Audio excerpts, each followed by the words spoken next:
Assalamualaikum warahmatullahi wabarakatuh. Apa kabar anak-anak semuanya? Semoga kalian semua dalam keadaan sehat walafiat ya. Hari ini kita sudah masuk ke tema 7. Nah, judul di tema 7 ini yaitu menyikapi perkembangan teknologi. Hari ini kita akan membahas di subtema 1 ya, Nak. Pada subtema 1 di tema 7 ini judulnya yaitu perkembangan teknologi produksi pangan.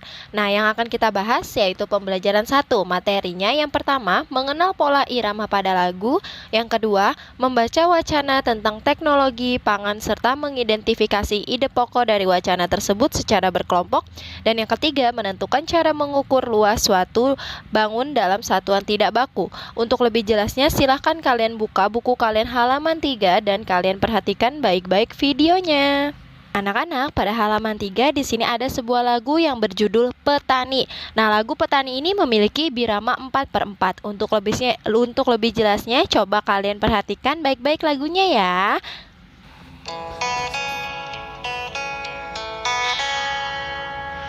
Nasi putih terhidang di meja, kita santap tiap hari.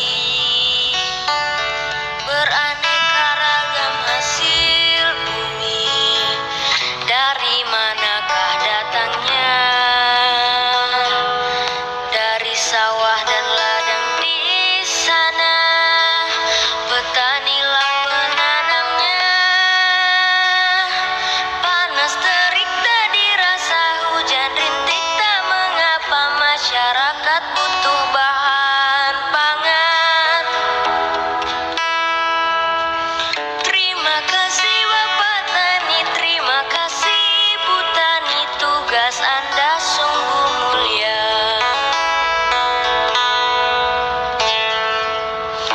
Nah, anak-anak, itu yang tadi adalah lagu Petani. Nah, lagu Petani ini tadi memiliki birama 4/4. Ketukan yang pertama itu kuat, lalu ketukan kedua dan ketiga itu agak kuat, dan ketukan yang keempat lemah. Nah, coba kalian nyanyikan, kira-kira bisa nggak nih ya menyanyikan lagu Petani? Pasti bisa ya. Nah, anak-anak, sekarang coba kalian buka halaman 4. Nah, di sini ada beberapa jenis pangan. Nah, pada gambar-gambar ini itu ada yang terdapat hasil teknologi pangan. Nah, kira-kira yang mana nih? Kalian tahu atau tidak nih? Hasil teknologi pangan itu yang mana? Hasil teknologi pangan adalah pangan yang sudah diolah menjadi makanan. Nah, contohnya nih seperti susu, terus kornet, lalu bakso, terus ada jus, ada juga beras. Kalau beras bukan ya. Lalu ada juga tempe, tahu, kecap. Nah, itu adalah salah satu hasil teknologi pangan, yang artinya bahan pangan yang sudah diolah dan menghasilkan makanan. Seperti itu ya, Nak ya. Itu adalah contoh sebuah hasil teknologi dari pangan. Nah, selanjutnya tugas kalian di Ayo Berlatih halaman 5. Coba kalian perhatikan gambar-gambar yang ada di halaman 5 ya. Sudah diperhatikan belum nih? Coba diperhatikan dulu gambar-gambarnya. Setelah itu kalian buka halaman 6. Pada halaman 6 di sini kalian diminta untuk mengelompokkan berdasarkan mana hasil teknologi pangan dan mana yang bukan hasil teknologi pangan. Gambar yang tadi sudah kalian amati baik-baik ya, Nak ya. Contohnya seperti ini. Hasil teknologi pangan pada gambar yang tadi sudah kalian amati itu contohnya saus sambal, lalu ada keripik singkong, ada juga keju. Nah, itu adalah hasil teknologi pangan. Sedangkan bukan hasil teknologi pangan contohnya telur, ketela, apel, dan kedelai. Nah, seperti itu ya, Nak ya. Sekarang coba kalian kerjakan langsung di buku paket kalian masing-masing. Dan selamat mengerjakan. Anak-anak, sekarang coba kalian lihat di halaman 6 ya. Nah, di sini ada sebuah teks tentang industri tempe rumahan. Kita baca sama-sama yuk. Hari ini Ahmad dan Melani pergi ke rumah temannya. Di rumah teman mereka ternyata ada kegiatan menarik. Orang tua teman mereka mempunyai industri rumahan. Industri rumahan tersebut memproduksi olahan pangan dari kedelai. Tempe dan tahu salah satu makanan olahan yang mereka produksi. Mereka sangat antusias untuk mengetahui cara pembuatan tempe. tempe dan tahu. Pertama, mereka mengamati cara pembuatan tempe. Mula-mula kedelai dicuci bersih, kemudian kacang kedelai direbus dan digiling hingga kacang kedelai pecah menjadi dua bagian. Kacang kedelai yang sudah digiling kemudian dikukus. Jika sudah dingin, kemudian diberi ragi. Kacang kedelai selanjutnya dibungkus daun pisang atau plastik. Kacang kedelai tersebut disimpan selama 12-18 jam hingga menjadi tempe. Nah, ini adalah nih proses pembuatan tempe. Ini ada gambar pertama dicuci bersih, lalu diberi ragi, kemudian dibungkus menggunakan daun pisang. Nah, itu adalah salah cara pembuatan tempe dari kedelai. Nah, anak-anak, sekarang tugas kalian ada di halaman 7. Ayo menuliskan pokok-pokok isi teks. Nah, di sini kalian diminta menuliskan 5 hal yang kalian temukan dalam teks industri tempe rumahan. Contohnya seperti ini. Tempe dan tahu terbuat dari kedelai.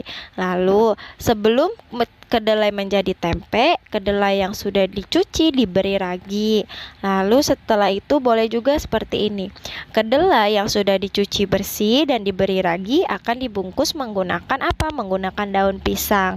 Nah, proses pengukusan tempe itu terjadi selama 12-18 jam. Nah, itu adalah contoh pokok-pokok yang ada pada teks industri tempe rumahan. Sekarang coba kalian kerjakan masing-masing ya nak ya. Dan selamat mengerjakan.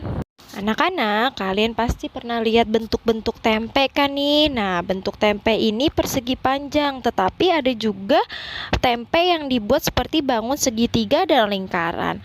Nah, anak-anak, persegi panjang, segitiga dan lingkaran itu merupakan apa? Merupakan bangun datar. Betul sekali, segitiga, persegi panjang, dan lingkaran merupakan bangun datar. Coba kalian lihat di buku kalian halaman 8. Di situ ada juga nih macam-macam bangun datar yang lain selain persegi panjang, lingkaran, dan segitiga.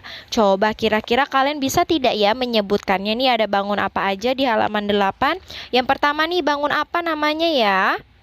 Betul, namanya persegi. Lalu yang kedua, bangun apa? Yap, betul sekali, persegi panjang. Dan yang ketiga nih, bangun apa ya? Segitiga. Oke, lalu yang keempat, bangun lingkaran. Yang kelima, ini bangun apa sayang? Bangun yang namanya ini belah ketupat. Lalu yang keenam, ini bangun trapesium. Lalu ada juga nih, nah ini bentuknya sama Bu, segitiga tapi berbeda. Nah, ini yang dinamakan dengan bangun segitiga siku-siku. Dan yang terakhir berbentuk layang-layang namanya bangun datar layang-layang. Nah, itu adalah macam-macam bangun datar yang kalian ketahui ya nak ya. Nah, anak-anak, untuk menghitung bangun datar kalian juga bisa menggunakan satuan tidak baku nih, seperti di tema 6 kemarin yang sudah kita pelajari, yaitu dengan satuan persegi atau juga satuan petak. Nah, contohnya ada di halaman 9. Kalian bisa lihat ya.